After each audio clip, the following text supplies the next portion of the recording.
प्रिय बंधुओं, आज आपका नए चैनल पर स्वागत है। इस चैनल का नाम है योग मित्र। स्वामी रामदेव ने हमें योग से अवगत करवाया, उनका धन्यवाद। वैसे तो सनातन धर्म में योग जो है वो पुरातन है। हम एक योग सिर्फ व्यायाम से जुड़ा हुआ योग नहीं है, इसको योग ही केवल नहीं कहते। आम भाषा में जो लोग योगा बोलते हैं, योगा का तात्पर्य वो सिर्फ व्यायाम योग से ही समझते हैं। लेकिन योग तो एक प्राचीन है, प्राचीन शब्द है ये। संस्कृत में योग जो है ये कई जगह हमारे जीवन के पूरे ही अनेक प्रकार के जितने भी हम कार्य करते हैं उनसे जुड़ा हुआ है। जैसे कि हम एक भक्ति से संबंधित होता है तो उसको भक्ति योग बोलते हैं, व्यायाम से संबंधित होता है तो उसे व्यायाम योग बोलते हैं। इसी प्रकार से अनेकों प्रकार के योग जो है, इस योग का शब्द अनेकों स्थानों पर अनेकों प्रकार से किया जाता है। योग का संबंध सिर्फ आप एक व्यायाम से न लेकर योग का जो तात्पर्य है वो है जुड़ना। योग का एक नाम जो है योग, जैसे 2 और 2 4 होते हैं, इसी प्रकार से 2 और 2 4 योग होके, योग यानी कि जुड़ना, जोड़ जो 4 बन जाता है और दोनों के जुड़ने से 4 आ जाता है। इसी प्रकार से अगर हमारे जीवन में हम योग को अपनाते हैं तो वो किसी भी हम पॉइंट से, किसी भी अपने नज़रिए से उसको जोड़ते हैं। जैसे कि हमारी सोच है, हमारा और कर्म है, हमारी भक्ति है, हमारा आत्मविश्वास है, हमारे और भी कई कार्य हैं जिनके साथ हम योग का प्रयोग करते हैं, तो वो जुड़कर योग बनता है। योग शब्द सिर्फ नाम है जोड़ने का, यानी किसी के साथ भी जोड़ना योग कहलाता है। सिर्फ अब हम जो है योग के ऊपर हम अपने अनेकों प्रकार के जो हमारे कार्य हैं विभिन्न प्रकार के, उन सब से जोड़कर योग को देखते हैं। अगर हम व्यायाम से जोड़ते हैं तो उसको हम व्यायाम योग बोलते हैं, और हमारा जो कार्य होता है व्यायाम से जुड़ा हुआ उसको आम भाषा में हम योगा कह देते हैं। लेकिन योगा का मतलब सिर्फ जोड़ना ही नहीं है। योगा का मतलब है कुछ समझना, हर प्रकार से किसी भी पॉइंट को समझना या उसके साथ जुड़ जाना योग कहलाता है। अभी अगर हम व्यायाम से जुड़ते हैं तो व्यायाम में कई प्रकार के योग होते हैं। जैसे कि आपका शारीरिक व्यायाम है, योगाभ्यास है, इसको हम योग से जोड़ते हैं। या हमारे प्राणायाम है तो प्राणायाम योगाभ्यास से जोड़ते हैं तो उसको प्राणायाम योगाभ्यास बोलते हैं। और उन सब के ऊपर हम पूरी तरीके से अपने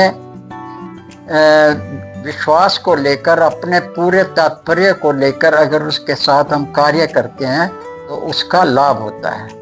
जैसे हमने पीछे आपको बताया कि 2 और 2 मिलकर 4 होते हैं, इसी प्रकार से अगर हम योग में किसी कर्म के साथ मिलते हैं तो वो कर्म हमारे साथ जुड़ के हमें उसका फायदा होता है। ऐसे ही अगर हम कर्म करते हैं, जैसे कि व्यायाम किया तो व्यायाम का फायदा हुआ, अगर प्राणायाम करते हैं तो प्राणायाम का फायदा हुआ।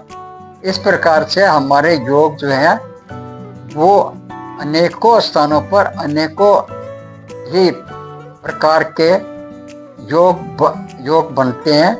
इसी प्रकार से आत्म योग है, अगर आत्म के साथ जोड़ोगे, आत्मा के साथ जुड़ोगे तो आत्म योग कहलाएगा। तो हमारा योग का मतलब ये कहना है कि योग जो है एक सिर्फ व्यायाम से ही जुड़ने को योग नहीं कहते। हमारे जीवन में अनेक प्रकार के कार्य हैं जिनको हम योग के साथ जोड़ने से उसको योग का नाम दिया जाता है।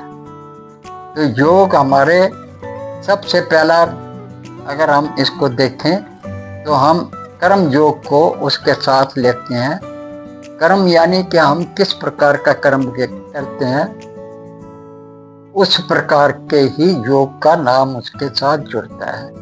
कर्म योग के ऊपर भगवान कृष्ण ने 18 अध्याय की गीता लिख दी है, जो हमारे धर्म में सर्वश्रेष्ठ है। हमें कर्म करने का जिसमें उन्होंने मनुष्य को अधिकार दिया है, लेकिन उसके क्या लाभ होते हैं, किस प्रकार से वो कर्म हमें करना चाहिए, और कर्म करते हुए हमें किसी प्रकार की भी उस कर्म से हमें कोई अभिलाषा नहीं होनी चाहिए। हमें सिर्फ कर्म करने का अधिकार भगवान कृष्ण ने दिया है, और भगवान कृष्ण ने दूसरे अध्याय में यह लिखा भी है स्पष्ट तौर से कि कर्मण्येन्द्रियकारस्ते न फलेषु कदाचन। ऐ मनुष्य, तुझे सिर्फ कर्म करने का अधिकार है, फल की इच्छा करने का नहीं। फल तो आपके कर्मों के अनुसार ही मिलेगा।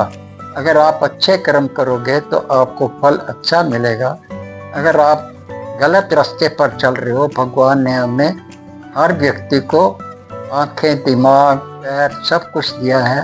हमारे शरीर की रचना भगवान ने इस प्रकार कर दी है, तो इस प्रकार की रचना से हम अपना कर्म जो है उसको देख कर करते हैं। अगर हमारा कर्म ही ठीक नहीं है तो हमें वो योग का फल भी ठीक नहीं मिलेगा। भगवान उसका फल तो हमें ये सोचना ही नहीं चाहिए कि क्या मिलेगा, वो तो देने वाला तो ईश्वर है। लेकिन वो तो आपको मालूम ही है कि आप अच्छा कर्म करोगे, अच्छे रास्ते चलोगे तो आपको अच्छा कर्म के फल भी अच्छे मिलेंगे। जैसे किसी ने कहा है कि बोया पेड़ बबूल का तो आम कहाँ से खाए। अगर हमने पेड़ ही या रास्ता ही हमने गलत चुन लिया, या पेड़ ही हमने बबूल का बोया, तो हम उस कर्म से हम फल के, आम के फल की इच्छा कैसे कर सकते हैं। प्रिय बंधुओं, आज के इस चैनल पर हमने आपको योग से संबंधित कुछ भगवान कृष्ण ने जो हमें बतलाया है उससे संबंधित बातें की।